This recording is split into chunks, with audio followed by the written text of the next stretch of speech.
প্রায় এক মাসব্যাপী জমজমা টি-20 বিশ্বকাপ টুর্নামেন্টের ফাইনাল আজ শনিবার বার্বাডোসের কেনসিংটন ওভালে স্থানীয় সময় সকাল 10:30টায় ফাইনালে মুখোমুখি হবে দুই অপরাজিত দল ভারত ও দক্ষিণ আফ্রিকা।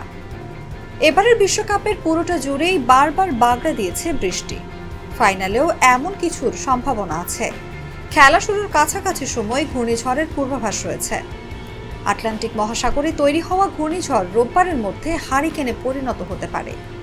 আবহাওয়া পূর্বাভাস অনুযায়ী রোববার রাতে অথবা সোমবার সকালের মধ্যে উইন্ডওয়ার্ড দ্বীপ পার করতে পারে সেই ঘূর্ণিঝড়। সেই উইন্ডওয়ার্ড দ্বীপ থেকে বার্বাডোসের দূরত্ব খুব একটা বেশি নয়।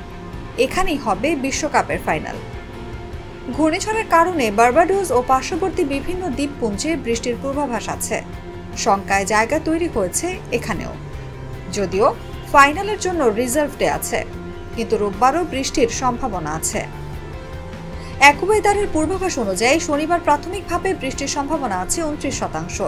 বেলা 12টা থেকে বৃষ্টির সম্ভাবনা আরও বেশি। শনিবার বিশ্বকাপ ফাইনাল শেষ করার জন্য বাড়তি 190 মিনিট বরাদ্দ করা হয়েছে। এদিন যদি ম্যাচ শেষ করা সম্ভব না হয়, তাহলে রিজার্ভ ডেতে গড়াবে ম্যাচ।